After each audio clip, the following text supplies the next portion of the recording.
93.5 red FM पे एक कहानी ऐसी भी सीजन 2 प्रवीण के साथ। रजत और राशि अपने एक कमरे में सो रहे थे। नींद गहरी ही थी, लेकिन अचानक एक आवाज से रजत की आंख खोली। रजत ने उठ के कमरा चेक किया। कहीं कुछ भी ऐसा नहीं था जिससे ऐसी आवाज हो। रजत ने गौर से सुनने की कोशिश की तो समझ आया कि आवाज दरअसल घर के अंदर नहीं, बाहर से आ रही थी। खिड़की से बाहर झांक के देखा तो गार्डन में लगा झूला ही एक ऐसी चीज थी जिससे यह आवाज आ सकती थी, लेकिन वो भी बिल्कुल पसरे हुए सन्नाटे जैसा ठहरा हुआ था और आवाज भी अचानक से आते आते थम गई थी। रजत ने थोड़ी देर और देखा और फिर सोने को लेटा, लेकिन ज्यादा देर नहीं, क्योंकि कुछ ही देर में दोबारा वही आवाज उसे सुनाई देने लगी। रजत उठा और उठकर खिड़की के बाहर देखने की बजाय इस बार सीधा नीचे उतर के बाहर ही निकल पड़ा और दरवाजे से निकलकर उसने देखा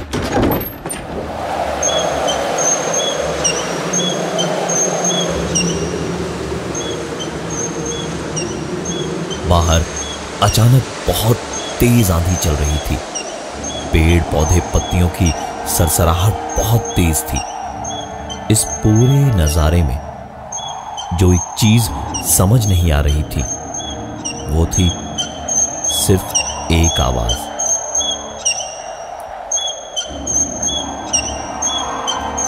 झूला अभी तक वैसे का वैसे ही ठहरा हुआ था, लेकिन आवाज ऐसी थी जैसे कोई उस झूले पर झूल रहा हो। रजत ने इस कोने से उस कोने तक देखा। आंधी जब और तेज हो गई तो उसने अंदर वापस जाना ही बेहतर समझा।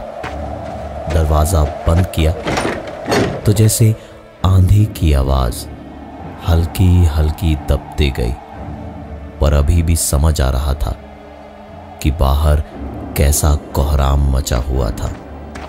वापस अपने कमरे में पहुंचा ही था कि अचानक आंधी तूफान की सारी आवाजें बंद पड़ गई, लेकिन आती रही तो सिर्फ एक आवाज। माजरा क्या है, ये देखने को जैसे ही रजत खिड़की पर पहुंचा तो बाहर झूले की ओर देखकर रजत को जिंदगी में पहली बार एक ऐसा एहसास हुआ जैसे वो इंसान नहीं, कोई भारी पत्थर है। अपनी जगह से हिलना या कुछ कहना भी दूर की बात थी, क्योंकि बाहर झूले को एक 75 या 80 साल की बूढ़ी औरत तेजी से झुलाए जा रही थी। रजत ने अपनी आंखें मलते हुए दोबारा जब उस तरफ देखा तो वो बूढ़ी औरत झूले पर खड़ी होके जोर जोर से झूल रही थी और खिड़की के इस तरफ खड़े रजत को देख देख के मुस्कुरा रही थी। पूरे माहौल में सिर्फ झूले की आवाज और रह रहकर उस बूढ़ी औरत की एक हल्की सी हंसी की आवाज थी।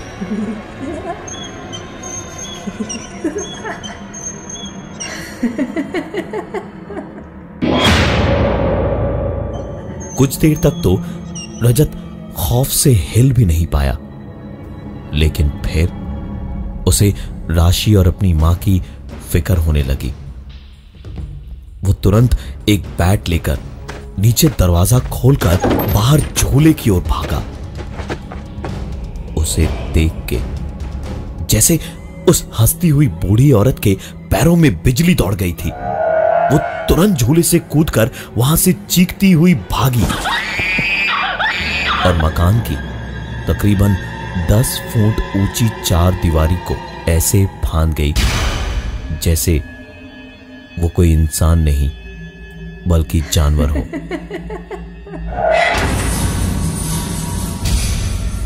रजत बुरी तरह घबराया और डरा हुआ था। एक पल भी वहां खड़े रहने का उसका दिल नहीं था। सीधे वहां से वापस अपने घर की ओर दौड़ता हुआ आया और चादर से मुंह को ढककर लेट गया। लेकिन ऐसा कुछ देखने के बाद अब नींद उसकी आंखों से कोसों दूर थी। चादर को ओढ़े हुए, आंखें बंद करके कांपता हुआ बस दुआ कर रहा था कि नींद आ जाए, बस नींद आ जाए। लेकिन नींद इतनी आसान नहीं थी। कुछ देर में उसका कांपना कम हुआ तो अचानक ऐसा लगा जैसे चादर के ऊपर से कोई उसके शरीर पर अपने हाथों को फेरा रहा हो।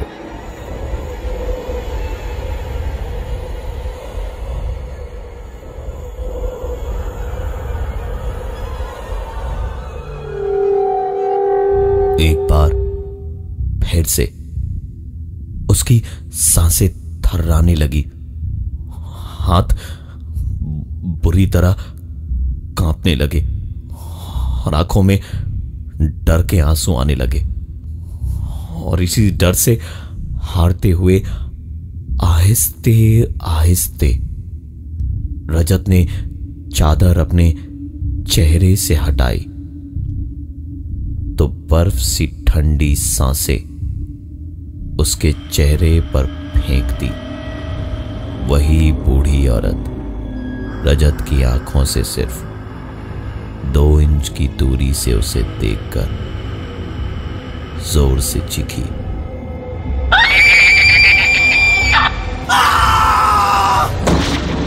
रजत की जगह कोई पत्थर दिल इंसान भी होता तो ऐसे ही चीख पड़ता। पति की ऐसी चीख सुन के राशि हड़बड़ा के उठी तो उसने देखा कि रजत बेसुध पड़ा सो रहा था। उसे समझ ही नहीं आया कि वो बेहोश था। अगले दिन रविवार था, इसलिए किसी ने ध्यान भी नहीं दिया कि रजत जागा करीब दोपहर के 1 बजे। रजत को भी कुछ याद नहीं आ रहा था कि वो सो रहा था या बेहोश था, या ऐसा क्या हुआ कि वो कल रात बेहोश हो गया। उसे यही लगा कि वो थोड़ा ज्यादा सो गया है। दिन भर कुछ नहीं हुआ जिससे उसे कुछ याद आता। रात को जब दोनों सोने गए तो राशि की नींद प्यास से खुली। उसने उठ के देखा कि रजत अपनी जगह पर नहीं था। बेडरूम खाली पड़ा था। बाहर निकल के हॉल में देखा, ड्राइंग रूम में देखा, लेकिन रजत कहीं नहीं था। पर एक आवाज जरूर आ रही थी। राशि ने खिड़की से बाहर देखा तो झूला हिल रहा था, लेकिन रजत ना तो कमरे में था ना ही झूले के पास। राशि चुपचाप धीमे कदमों से नीचे उतरी। दरवाजा खोल के जरा सा सर उसने बाहर निकाल के झांका तो पाया कि रजत हंसता हुआ गार्डन की ओर देखकर अपने हाथों को हिला रहा था और वो आवाज आती जा रही थी। वो बैठ के खाली हाथों को हवा में आगे करता तो तकरीबन 15 से 20 मीटर की दूरी पर लगा वो झूला वहां गार्डन में अपने आप आगे चला जाता। रजत यहां अपने हाथों को वापस पीछे करता तो वो झूला अपनी ही मौज में वापस हवा को चीरता हुआ आता जाता और फिर रजत उसे यहीं से बैठे बैठे धक्का देकर वापस हवा में उछाल देता। कुछ 1 मिनट भर का वक्त लगा राशि को खुद को समेटने के लिए। चुपचाप धीमे धीमे वापस रजत की मां के कमरे में राशि गई और उन्हें आहिस्ता से जगा के बाहर का ये नजारा दिखाने के लिए लाई तो देखा ना बाहर बरामदे में रजत था और ना ही झूला हिल रहा था। सन्नाटे में गूंजती सिर्फ झिंगुरों की आवाज ही थी। राशि को उसकी सास बेटी की तरह प्यार करती थी और रजत से कहीं ज्यादा भरोसा बहू पर करती थी। इसलिए उन्होंने राशि का हाथ पकड़ा और उसके होंठों पर उंगली रख के चुप रहने का इशारा करके दबे पांव राशि और रजत के कमरे तक गई और वहां जाकर देखा कि रजत बड़े आराम से सो रहा था।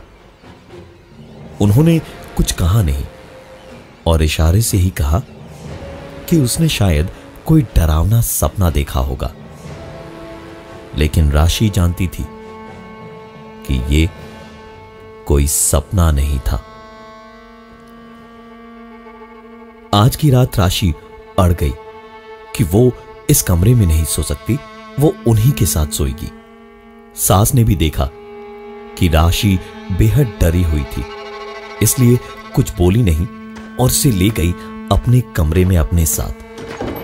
कुछ देर तक तो राशि को नींद नहीं आई, लेकिन उसके बाद जैसे ही वो गहरी नींद में सोई, उसे ऐसा लगा जैसे कोई उसे पुकार रहा था। राशि, राशि, राशि, उठो राशि, राशि, उठो ना। राशि ने आंखें खोली तो सांसें हलक में अटक कर रह गईं। दम ऐसा घुटा जैसे लगा कि शायद सर के अंदर की नसें फट जाएंगी, क्योंकि उसके ठीक सामने दरवाजे को हल्का सा खोले अंदर झांकती हुई एक 75 या 80 साल की बूढ़ी औरत, बिखरे बाल और पूरी सफेद आंखें लिए हल्की हल्की आवाज में एक डरावनी हंसी हंस रही थी।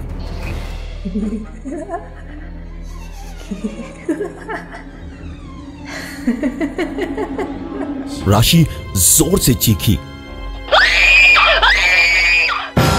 तो उसकी सास हड़बड़ाकर नींद से जागी। दोनों ने किसी के भागने की आवाज कॉरिडोर में साफ साफ सुनी, जो आवाज रजत के कमरे में जाकर अपने आप बंद हो गई। दोनों पीछे पीछे रजत के कमरे में पहुंचे तो देखा रजत लेटा था, लेकिन उन दोनों के कमरे में पहुंचते ही बिल्कुल सीधे सीधे उठ के बैठ गया, जैसे किसी ने उसे बांध के रखा था। वो उठ के बैठते ही वैसे ही हल्की हल्की आवाज में हंसा जैसे वो बुढ़िया हंसी थी, और फिर एक गहरी सांस भरते हुए उसने कहा, यहाँ अगर चैन से रहना है तो मुझे मुक्ति दिला दो, उस झूले के नीचे मैं मिलूंगी। दाह संस्कार करा दो, मैं चली जाऊंगी, वरना। इतना कह के उस औरत और अपनी आवाज की मिली जुली चीख के साथ ही रजत बेहोश हो गया। रजत की मां उम्र होने के बावजूद बहुत ही सख्त जान थी। उन्होंने अगले ही दिन कुछ मजदूरों को बुलवाया और झूले के आसपास खुदाई करवा के देखा तो करीबन 15 से 20 फीट की गहराई में एक पूरा कंकाल निकला। घर की नींव की खुदाई के लिए तो देखा था, लेकिन गार्डन में खुदाई हुई ही नहीं थी, इसलिए यह कंकाल किसी के हाथ नहीं लगा। जब इस घर को बनाया जा रहा था, उस कंकाल का दाह संस्कार करवाया गया और फिर काफी पूछताछ करने पर पता चला कि ये पूरी जमीन और यहां पहले जो पुराना टूटा फूटा मकान था, उस जायदाद की कीमत काफी थी।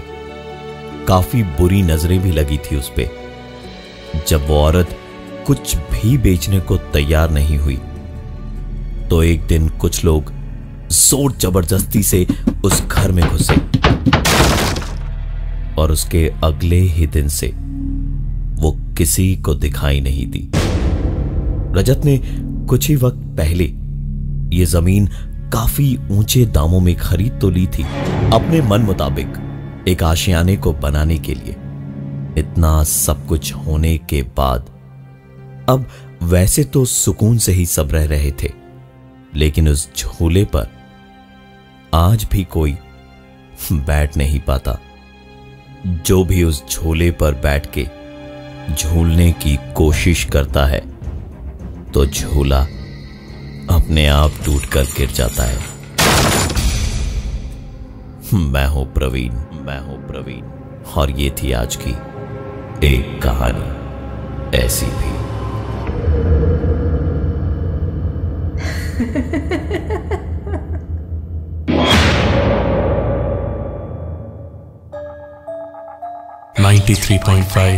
रेड एफएम पे एक कहानी ऐसी भी सीजन 2 प्रवीण के साथ।